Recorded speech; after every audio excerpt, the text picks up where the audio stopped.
Welcome to the Brave Parenting Podcast, an examination of the Bible and how parents can apply God's Word to raising children in a culture saturated with media and technology. Hello, everyone. Glad you're here with me today. Hard to believe August is nearly over. Autumn is right around the corner, and so I pray everyone is off to a great school year. You know, the simple thing about school that most of us as parents love is the routine. Even though those bedtime and early morning getting ready for school routines can be chaotic and stressful, there's such a blessedness to the rhythm of the school year. And you know, it's this very rhythm and routine that, yes, on bad days can put us at odds with our kids.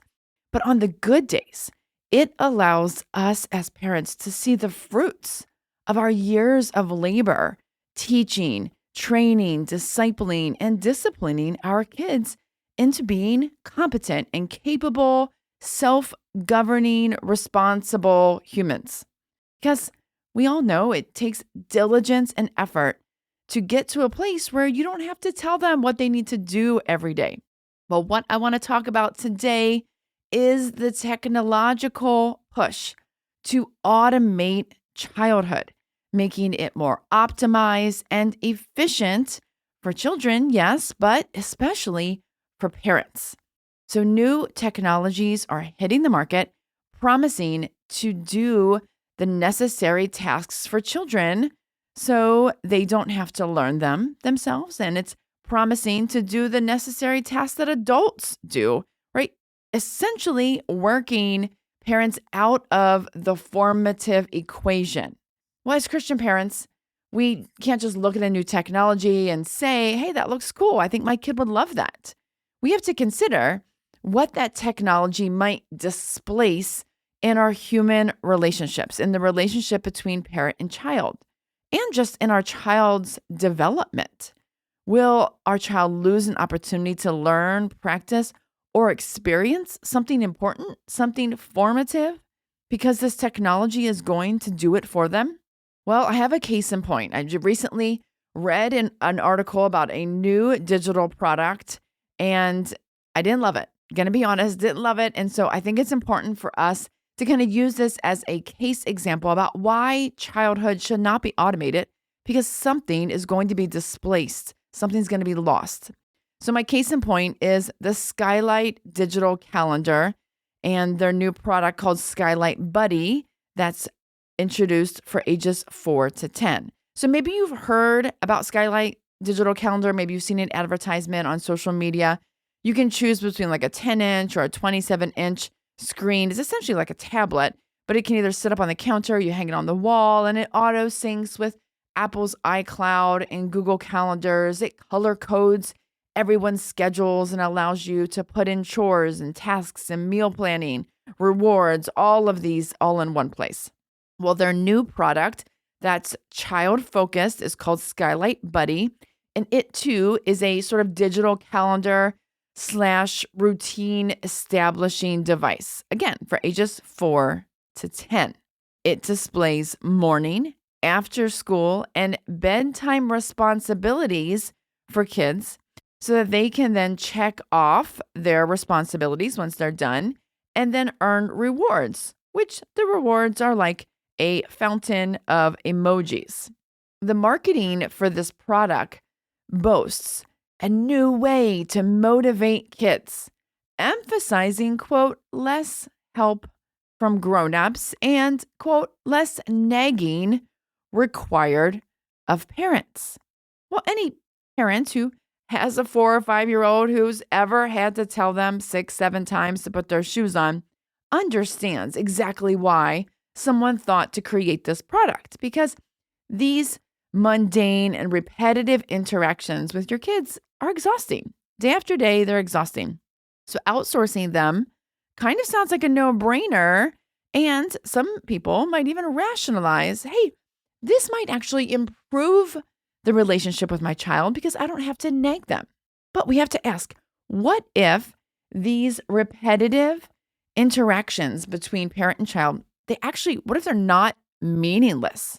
What if the everyday negotiation, redirection and discipline aren't annoyances that need to be optimized or outsourced out of our lives. Maybe they're just parenting because that repetition, that nagging, those are formative experiences that help children develop competencies such as self control, obedience, respect, and communication.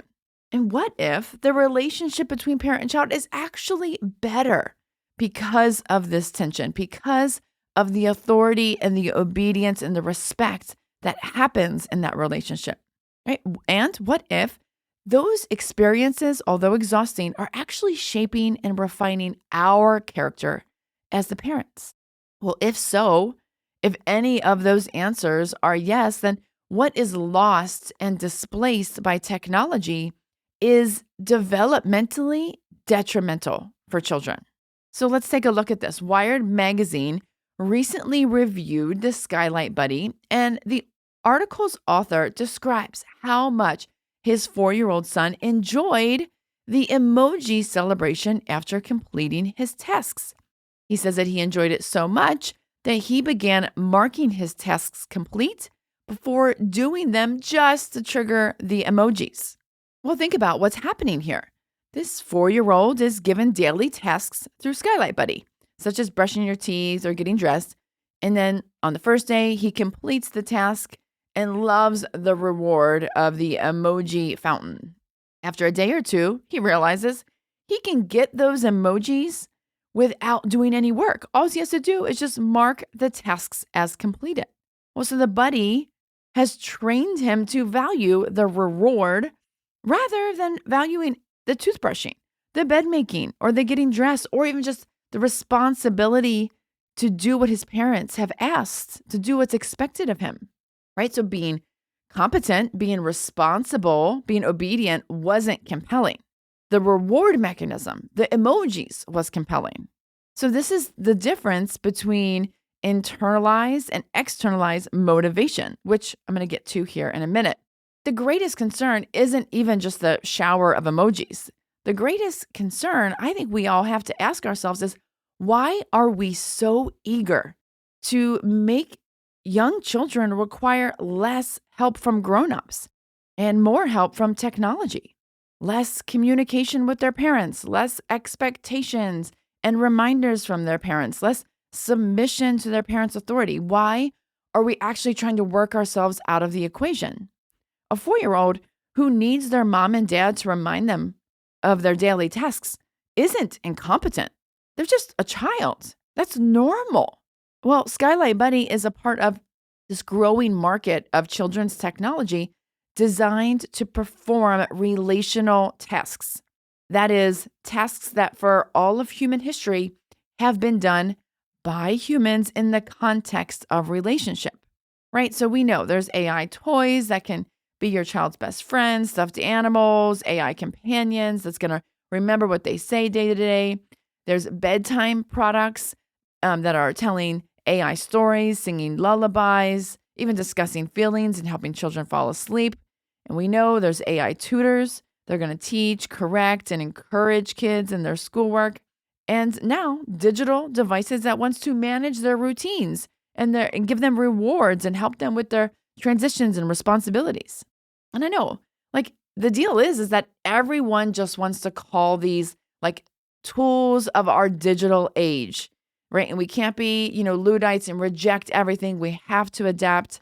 Well, I agree that parents have always relied on tools, but there's a difference between tools that replace us and tools that aid us. So let's just take, for example, a book.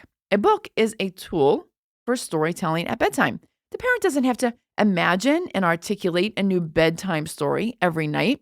The parent is still present with the book in their hand, lying side by side with the child in their bed, reading the story. But see, now AI can come along and equally be a storyteller, eliminating the need for a parent to even be present. Another example might be a printed chore chart, right? That's a tool to help teach routine. The parent doesn't have to remember which chores are assigned to whom, or you can write them all out on a chart. But the parent in the end is not only still creating the chores, but following up and holding the children accountable for completing those chores. There's still personal accountability in that. But see, now a device can become the authority. They not only issue the routine, but they also issue the reward. If the chores are left undone, Skylight Buddy is not going to discipline the child, right? They're not going to get a reward, but they're not going to get discipline either. There's no immediate consequence or disappointment from the parents. So we have to be able to recognize when a tool moves from just assisting us, aiding us in the tasks that we do, to replacing or simulating us in some other way. Otherwise, we're losing critical experiences that really define what it means to be human. So I think the important question to ask is, well, why are we as parents so attracted to this idea of removing ourselves and replacing our instruction with technology? Why does a product that promises less help from grown-ups sound so good to us? And the answer is that the real marketing strategy behind all this, it isn't directed at children and growing children's competencies. The aim is exhausted parents, especially exhausted mothers. The Skylight website actually asks the question on the main homepage, how much is your mental load worth? And then it prompts you to take a quiz to find out what you would be or should be paid for your mental labor. Well, I decided I was going to take this quiz and just see what it had to say. They asked how much time a week I spent on meal planning and prepping, or planning social activities, how much I helped with schoolwork, or even thinking about what I needed to buy for the house, all these things. And it gave me a range between 0 hours and 20 hours and 30-minute increments to answer with. So I did answer the questions honestly, which I only have one 8-year-old granddaughter living with me right now.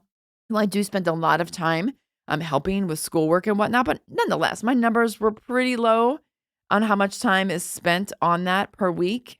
But you know what?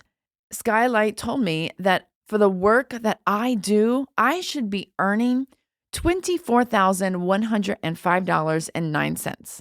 And wouldn't you know it? The conclusion that they made is that I need to lighten my load. And how do I do that? Well, I get a Skylight calendar, of course. I get the Skylight Buddy for my 8-year-old granddaughter. So let me take just a second, a little tangent here, because I think it's a serious trend that we all need to recognize is occurring in society. We as a society have seemed to have gone from a narrative of motherhood is valuable and important labor to a narrative of motherhood is unpaid labor. Well, calling it unpaid gives it a framework of employment or an employer and compensation received for hours worked. But listen, right? When I'm at my job that I am employed with, I do things for strangers, for patients, for coworkers all the time because I'm employed. I'm paid to do that. But there are also things I do for my husband simply because I love him. There are things I do for my children, my grandchildren, because God has entrusted their care to me. So trying to calculate what my family owes me for those acts completely changes the relationship. It makes it transactional. But in the biblical worldview, right, Christian marriage, Christian parenting, it's part of a covenant. It's a covenant relationship of love and service, responsibility, even duty. So it should be deeply disturbing to all Christians that modern culture only wants to communicate the value of parenting, but especially motherhood, by putting a salary to it. Because once you're convinced that these ordinary interactions are an enormous burden that really you deserve to be paid for. And by the way, Skylight says that on average, 30 hours of unpaid mental labor every week from moms. 30 hours of unpaid mental labor. We're not even talking the physical labor, just mental. So when you convince a mom that these are a huge burden, well, then removing the burden, removing these interactions between our kids, well, it sounds like liberation. It sounds like freedom. It sounds like paid time off. And so then technology like Skylight Buddy comes along saying, your mental labor is too much. All that scheduling and list making and meal prepping and just thinking about your kids. Let me take that off your plate. And so many parents are like, yeah, sure, sounds great. Where do I sign up? Where do I buy it? But I want us to pause and really consider what quote unquote like mental labor is so hard that it has to be outsourced. What we're doing on a weekly basis is we're planning, we're prepping, we're remembering things, we're thinking about things, we're motivating kids, comforting kids, we're conversing with them, teaching, discipling, encouraging. And all throughout that is love, self-denial, patience, and humility. This is what parenting is. You can't change that. That's just what it is. And some of these tasks you would do for yourself, even if you didn't have children. You would still have to do these things. And yes, with kids, it can be exhausting and tedious and sometimes frustrating. And I'm definitely not saying that we should glorify exhaustion and having a chaotic family life, or really even that moms just need to suck it up and do better. That's not at all what I'm saying. We all know like one person shouldn't be doing everything. Everyone in the home should be contributing, including the children. But what this really reveals is that companies are not marketing to children. Their sales pitch is aimed at parental discomfort, exhaustion, and they're offering convenience, the convenience of you not having to parent. They're promising you less nagging, easier mornings and easier bedtimes, fewer interruptions, less parental involvement. To do what? I just really want to ask that question. To do what? What are you going to do with that extra time that you are not actually parenting your children? I think it's an important question that we need to reflect on. But the other side of that is, I know it's really easy to believe this marketing, not only because it is exhausting, but also because we think that incorporating these technologies and devices is a way to help our children develop a certain level of tech savviness that will benefit them later in the digital age.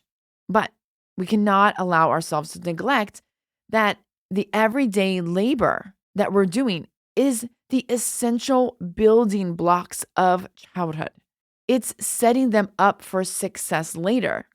And those building blocks that we're setting up, it's just basic competency skills like managing a daily routine, as well as the hard stuff like emotional regulation and social communication skills. I recently also read a Parents Magazine article titled 7 Everyday Life Skills That Kids Are Not Learning Anymore.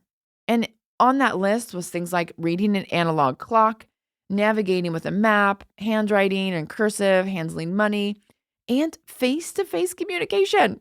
Of that whole list, we cannot neglect the face-to-face communication. But what we have to recognize is that takes practice. All of those skills on that list takes practice. You're not going to grow to be competent at reading an analog clock if you never practice reading an analog clock, right? If you're using GPS all the time, well, of course, a child's not going to learn how to navigate through a map. If they're always typing and using autocorrect to fix misspelled words, well, they're not going to learn how to spell. If you're always using digital payments to complete the transaction, well, children aren't going to learn how to count change. In the end, the result is the same, right? The task is completed. You arrive at the location, whether you use a map or GPS. You buy the product, whether you use tap to pay or cash. But what I want you to recognize is that task completion is not the same as childhood development, right? Task completion is not the same as childhood development. It's not the same as learning. It's not the same as practicing, struggling, overcoming, and mastering a skill, right? Tasks are completed by machines all the time right now. Technology makes task completion really easy. But childhood development, by definition, is a process, right? Learning, developing, repeating, improving, All of that takes time. It takes effort. It takes struggle. What technology promises is this optimization of time and effort that you can somehow shortcut and get a 5-year-old to be as competent as a 20-year-old, right? These technologies can be great. Don't get me wrong, for adults to optimize your time and effort because you're an expert. You have already been developed through your childhood that was probably a lot less tech saturated than kids are today. But children need the process of development, and that process needs human relationships. It needs it. The role of parents in the relationship is, of course, authority, but it's also the comfort. It's also the encouragement. But their authority is what guides their obedience. Parents are the ones insisting on repeated practice, maintaining increasing expectations, which eventually builds into internalized motivation for the child to be responsible and competent. And it requires parental authority rather than technological authority because it's all about shared experience, right? Tech devices are only offering external encouragement, right? A fountain of emojis. But parents are walking and living alongside their children. They're performing the same tasks, the same routine, right? Parents brush their teeth, so kids brush their teeth. Parents make their bed, so children make their bed. Parents keep commitments and are responsible, and then children keep their commitments and are responsible. Right? That's how internal motivation is developed. A kid might say, well, I brush my teeth because, yes, I'm told to. I'm told that's how I care for my body. But then they also see that everyone in the family cares for their body in the same way. It's an important value.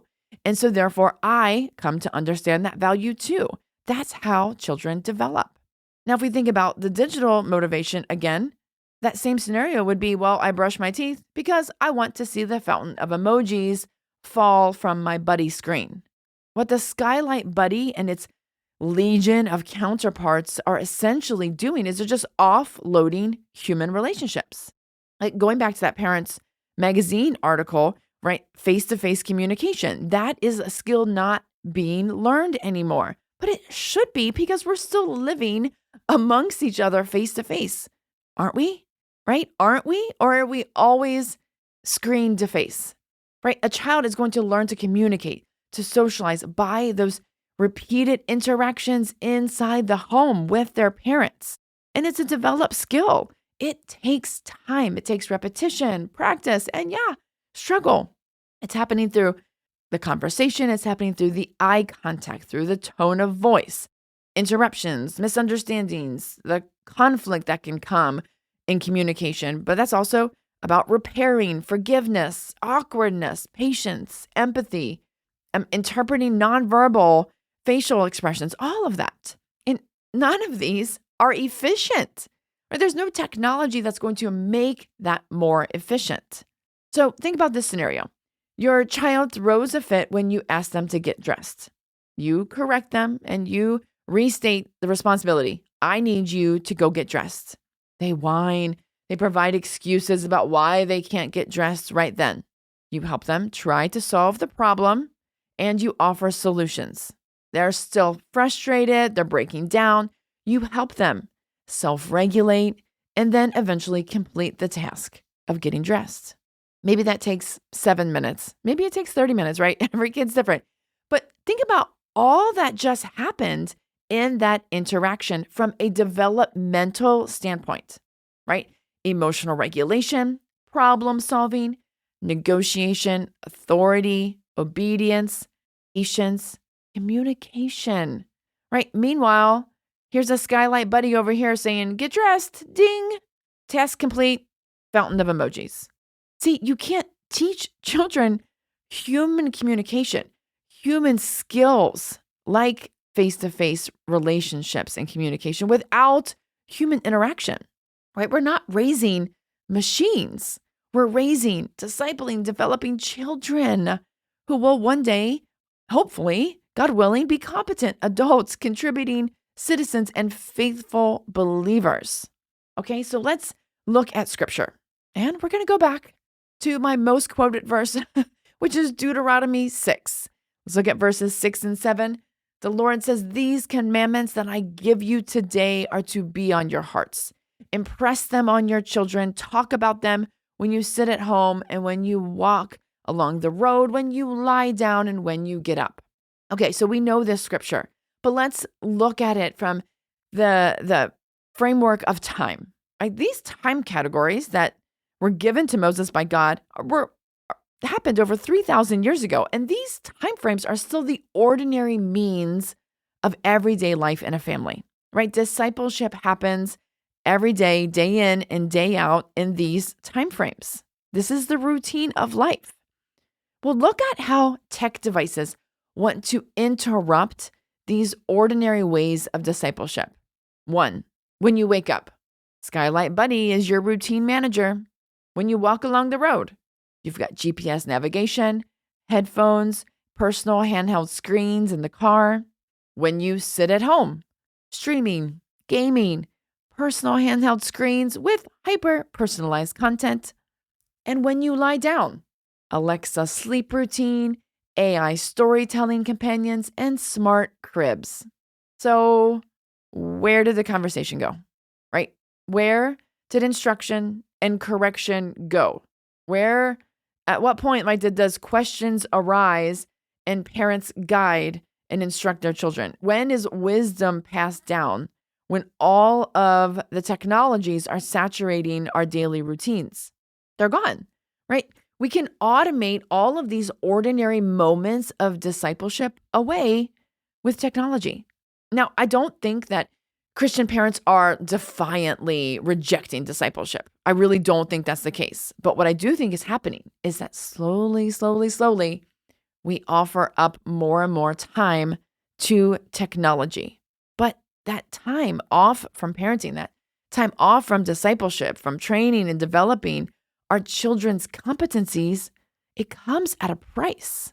They're not learning independence and tasks that build competency by your repeated insistence and practicing the necessary tasks of daily living. Instead, they're learning it by becoming dependent on tech devices that give them variable rewards, autoplay, infinite scroll, loot boxes, likes, streaks. Right? Media and technology devices make the parent and child relationship harder because they're displacing the actual relationship. You can ask any parent who gave a child a smartphone at a younger age and ask them, was the relationship easier once you gave the smartphone? And the answer is no, the relationship is not easier. They might, be absorbed into whatever content. You might not have to answer all of their questions, but that typically means because you no longer are the authority. The phone, the internet, the AI, all that has shifted to be the authority in a child's life. So displacing the actual relationship means that there's less conversation when you rise up and lie down, when you sit at home, and when you walk along the road. All of that time just becomes task-orientated, task completion. You're saying, do this, don't do this. And you lose. You lose the discipleship aspect, the impressing upon the love of the Lord and the obedience to his word on your children. And instead, it's just all about task completion. But again, task completion is very different than child development. So here's what I want you to think about. What is technology doing for your child right now, right? Is it remembering things for them, maybe navigating things for them, thinking for them, regulating their emotions? Is it alleviating their boredom? Is it capturing time that would be otherwise spent in face-to-face relationships? And I get it. Like if you have a 16-year-old, I'm not against GPS navigation for those who are driving, but I really do think that technology could be replacing a lot of valuable discipleship time that I want you to just go through your daily life and take a look at what it is displacing. Take a moment and imagine if you take that tech away, what friction would return to your child's life? Now, chances are you're already thinking of the friction that you're going to feel too, because you take that away, there is going to be immediate friction, but there's also the friction of filling that time that was being consumed by media and technology. But reframe it. Reframe that friction, knowing that that is childhood development, knowing that that time is discipleship. It's not impossible to get through that friction of taking the technology away, of withholding it from your child's life so they can develop competencies. It's not even irrational. And I'm also going to add, it's not unpaid labor that you shouldn't have to do, right? This friction, that's parenting, right? Friction is formative. It is what is forming and shaping your child's character and their competencies. So I'm not saying you have to get rid of your skylight calendar. If you have that calendar and it's helping you manage your family, praise God.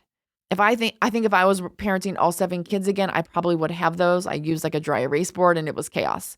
But I am saying that you probably should not get the skylight buddy for your kids. Not that it's inherently evil, but we can't remove and automate everything out of life that is difficult or repetitive or inconvenient, boring, inefficient, right? Without major consequences. As Christian parents, we have a higher calling than just to keep our children alive. We all know that, right? Our goal is not just to optimize our parenting or give our kids an easy childhood with no nagging, right? Parenting is also part of our sanctification process. The hard, repetitive work develops our character just as much as it does our children's. So don't buy into this lie that tech is selling, that you're exhausted and you need to lighten your load with more technology. Because what these tech companies are really saying is, here, let me have your child. I'll watch over them. I'll tell them my ways and instruct them to be obedient to my commands. Gross, right? But if you think about it, that's what they're doing. That's kind of what social media does and video games. Like, here, just give me your kids. We're fine. Just give them to me. Romans 12:9 says, love must be sincere.